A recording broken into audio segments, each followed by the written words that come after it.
Good day friends, welcome to the lecture series on mutual fund. Friends, in my previous lectures on the mutual fund, we talked about what is mutual fund, benefits of investing through mutual fund, the structure of the mutual fund industry, how the mutual fund operates, and the different schemes of the mutual funds. And in the previous lecture on the mutual fund, I talked about systematic investment plan and systematic withdrawal plan. In the systematic investment plan, I said at regular intervals investor invest X sum of money, right? So that the benefit of disciplined investing, so that the benefit of investing on an average basis in the mutual fund and the benefit of compounding is being received by the investor. Similarly, we talked about systematical withdrawal plan. Those people who want to have a regular income, right? So say for example, a retiree, he wants that X sum of money at the time of retirement, he get X sum of money, say 1 crore rupees. So this 1 crore rupees he invest in a mutual fund schemes, and from this 1 crore rupees the investor she wants that a regular income should be received by the investor. So this 1 crore rupees, the mutual fund is being invested by the mutual fund manager in 2-3 different schemes as desired by the investor, and she can withdraw a fixed sum of money or a particular sum of money at regular intervals, so that she can spend her life, means she can meet out her daily or day-to-day expenses from this withdrawal. Similarly, there is one more aspect of the mutual fund that is called systematic transfer plan. I'll start with an example. Like suppose I feel that I want to invest 10 lakh rupees. If I invest 10 lakh rupees today, tomorrow the stock market, the market may fall, right? The index, the market is being measured through its index. Like in case of BSE, it is being measured through the Sensex, and in the case of NSE, National Stock Exchange, which is the largest stock exchange in this country, in India, right? It is being measured through Nifty. So if the Nifty level is high, and I invest the whole lump sum money today, if tomorrow means after some time, after a month, after 15 days it falls, my value of my investment will also fall. So what I can do is that this 1 crore rupees which I have got at the time of retirement, I'll deposit this money, say for example, in a debt fund, where my 1 crore rupees will be invested in some debt scheme, and it is being presumed that under the debt schemes, because we have discussed in my previous lectures on different type of schemes which are being offered, or different type of plans which are being offered by the fund managers. So one of the type of the mutual fund is the debt plans. So under the debt plan, the mutual fund manager in the debt schemes, where the rate of return is low, but so is the risk is also low, right? So I invest this 1 crore rupees in a debt scheme, and I give instruction to my fund manager that 10 lakh rupees per month, right, or say 25 lakh rupees per month, or 10 lakh rupees per week, whatever the instructions may be, is being transferred to equity schemes. So that like the way we invest in through SIP, that every month you invest at the high of the market, you invest at the low of the market.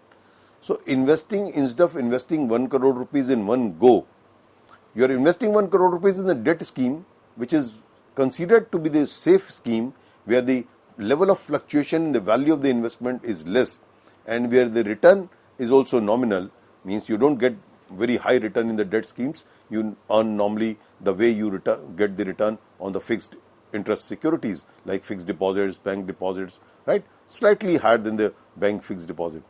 And a regular sum of money is being invested, is being withdrawn from the debt scheme to the equity schemes. So the benefits of the ups and downs of the market can be earned by the investor. So instead of one lump sum money investing directly in an equity scheme, because equity schemes are being considered more risky. They are being considered that there is an element of higher risk. Returns are variable. It may go up at a high rate. It may come down also. If you invest at a very high point of the market, when the stock market is very high, so and supposing after some time the stock market falls, then the value of your investment will also fall, because the mutual fund manager must have invested at a high of the market, right? Because you are getting at the current NAV value, right? So systematic transfer plan, or STP normally known as, enables an investor to invest lump sum amount in a scheme and regularly transfer a fixed or variable amount into another scheme. Means, as I was saying, say for example, it is not necessary that you always invest in debt scheme, but normally people by and large start investing through debt scheme, and slowly, gradually, money is being transferred to the equity scheme, right? So, a regular intervals, money is being transferred to the another scheme, one scheme to another scheme.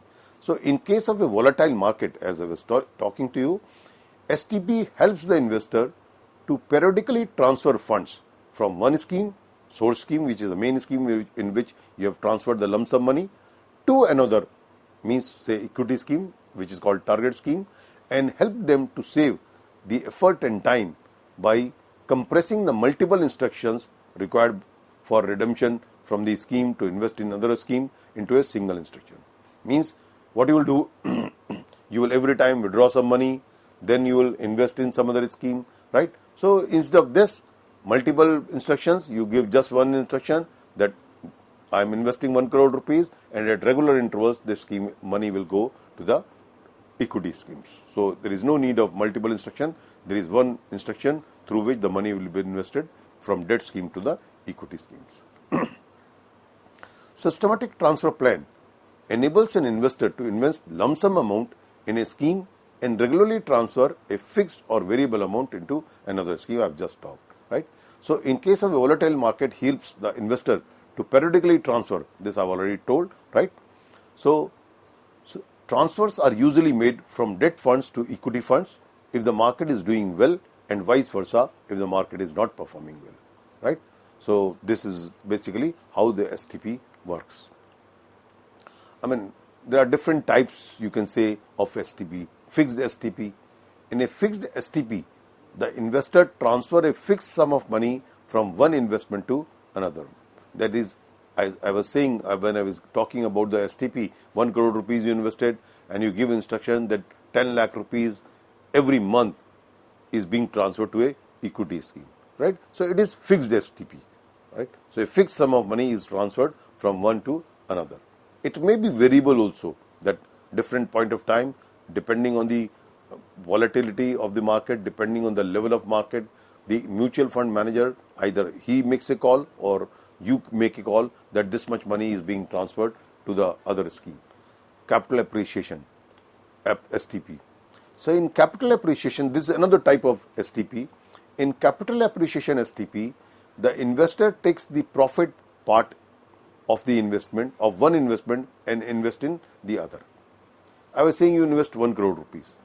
Then whatever the profit that is being generated by this 1 crore rupees, means the capital appreciation that is being generated by this 1 crore rupees, you give instruction to the mutual fund manager that at every 6 months, after every 6 months, whatever the capital appreciation that takes place from this investment of 1 crore rupees, this capital appreciation part is being transferred to, say, from equity scheme to the debt scheme. I am taking now other way around, that you have invested in the equity scheme, and whatever the appreciation that takes place in the equity schemes, you will say, I want to make my income that is being generated by this equity safe.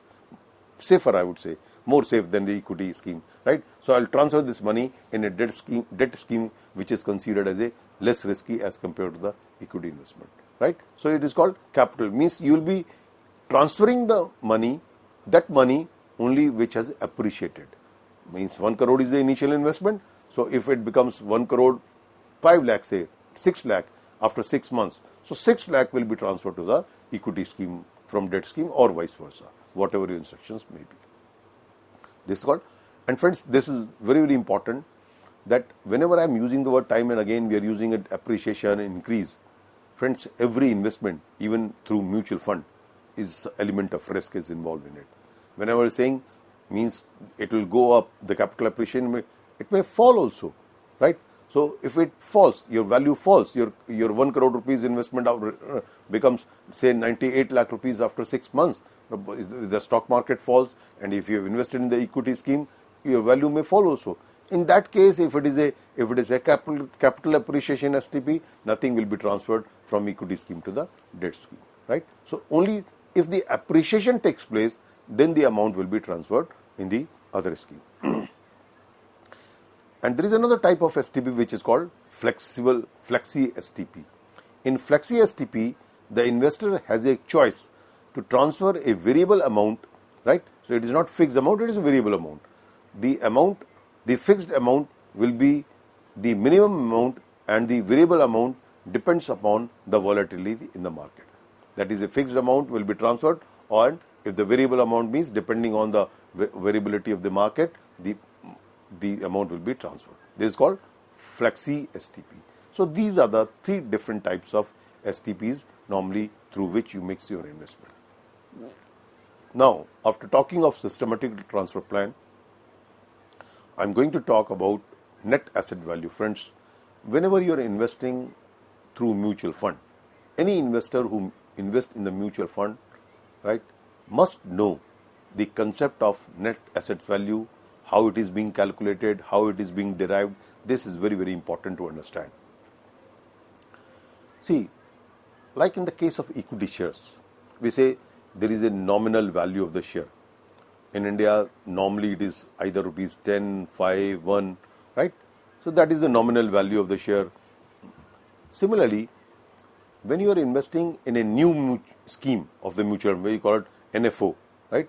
So in a new scheme, the units are being issued. The way in the company, the shares are being issued. In the similar way, in the mutual fund industry, units are being issued under a particular scheme. And normally these units are of 10 rupees denomination. Each unit is of 10 rupee denomination. Whatever the money that is being collected by the mutual fund manager in a particular scheme, the pool of fund that is being created, right? This pool of fund is being invested in the desired securities. It may be debt, it may be equity, depending on the scheme which you have selected, depending on the mandate of the scheme, I would say, right? Depending on the purpose for which the mutual fund manager has taken the money. Suppose I am presuming it is an equity scheme. So the pool of money that mutual fund manager has collected in a particular scheme, right? That money will be invested in the stock market, because if it is an equity scheme, I am presuming it will be invested in the equity shares. If the investment value will go up, so will be the net asset value of that scheme. Means supposing your investment appreciated by 10%, right? So to put it very simplistic way, each unit of 10 rupee will become 11 rupee at that point of time, right? I am presuming your investment, this investment which the mutual fund manager has invested in a particular scheme, that increased, that appreciated by 10%. So 100 rupees becomes, say 100 crore becomes 110 crore rupees, right? So this 110 crore rupees divided by the number of units issued, I am presuming it is a 10 rupee unit, so appreciation is 10 rupees, 10%, so it means each unit of 10 will become 11 rupees, right? So this is called NAV. So net asset value is the value of fund's asset minus the value of its liabilities per unit, right? So assets minus liabilities, we call it net assets. Normally the term which you use in accounting is called net assets. What is net assets? Assets minus liabilities. So if I talk of the NAV, we are talking in terms of 1 unit. So each unit, what are the assets of that unit? So in the balance sheet of a mutual fund industry, whatever the funds that is being generated by the mutual fund manager in a scheme, or I'll say by the asset management company under a particular scheme, that money that is being collected through units is being shown in the liability side as a capital. and the investment that is being made by the mutual fund manager in a particular scheme, that is being shown on the asset side as investments, right?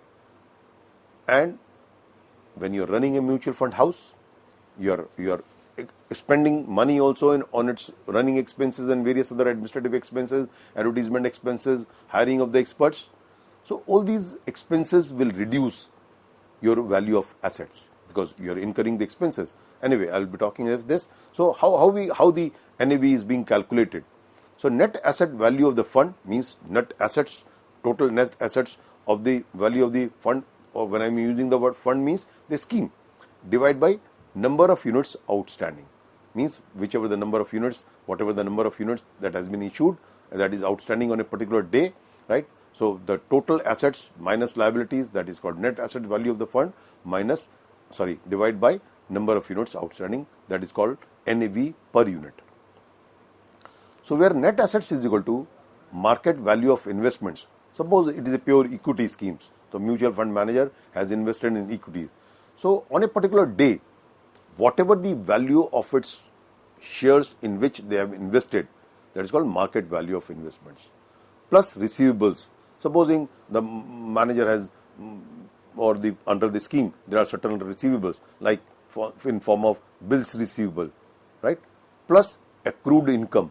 Accrued income means the dividend which has been already declared and passed by the general body meeting of the company. That becomes accrued income.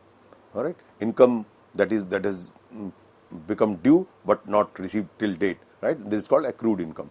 Plus other assets, if there are other assets in form of furniture, building, if you are a mutual fund house, right? So you may be having some assets which have been purchased under a particular scheme, right? So other assets minus plus other assets minus other liabilities and accrued expenses payable, right? So whatever your liabilities are, you will deduct that, right? So all assets are being added minus your accrued expenses and the payable amount and the liabilities, right? So other assets we will be adding. We will be adding assets and we will be reducing it by accrued expenses, payable and liabilities. So in this way you calculate the net asset value of the total scheme. So if you have to calculate in terms of per unit, so total net asset value divided by, as I said earlier, divided by number of units outstanding. So NAV is equal to value of assets value of assets minus value of liabilities divided by number of units outstanding. So in case of open-ended funds, when we are talking of different types of schemes, I was saying open-ended funds which remains open, which continues, and closed-ended funds which are for a particular period of time, fixed period of time. So in case of open-ended funds, NAV is crucial. NAV gives the fund's value that an investor will be entitled at the time of withdrawal of investments, right? So whenever you as an investor, you want to withdraw your money from a particular scheme, so how much you will get?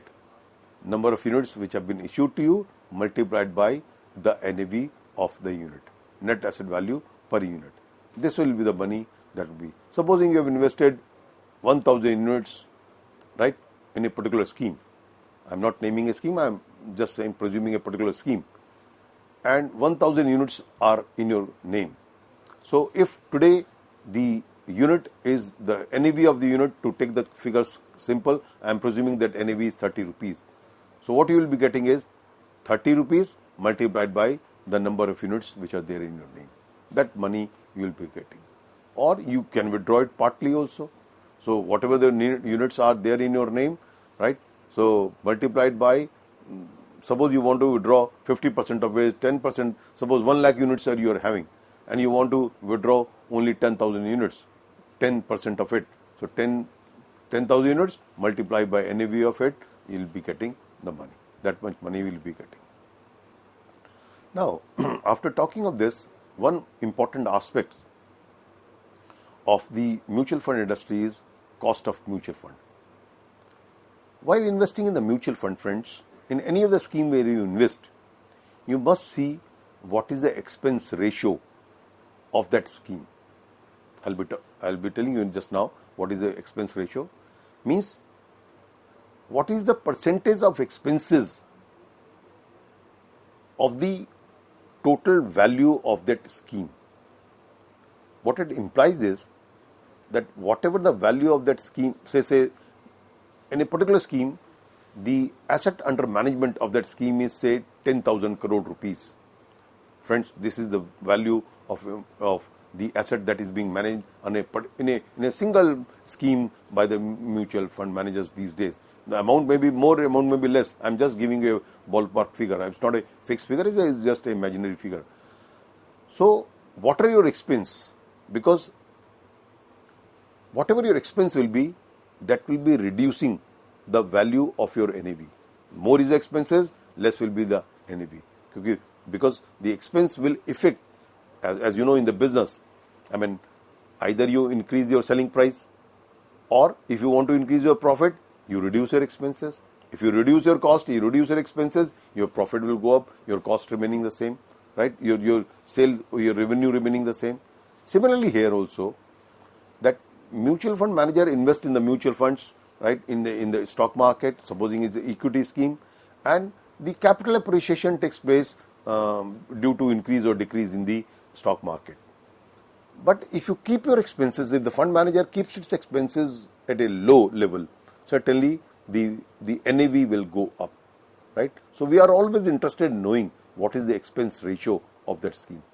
Fortunately, SEBI is very, very strict. Normally, these expenses are only 1% of the asset under management. So the schemes which have a large corpus of funds, there are many schemes in India which are having a corpus of 20,000 crore, 25,000 crore rupees, right? So these schemes are able to get the benefit of large economies of scale, right? So they are able to get the benefit of economies of scale, thereby they are able to increase the asset value, NAV of their scheme.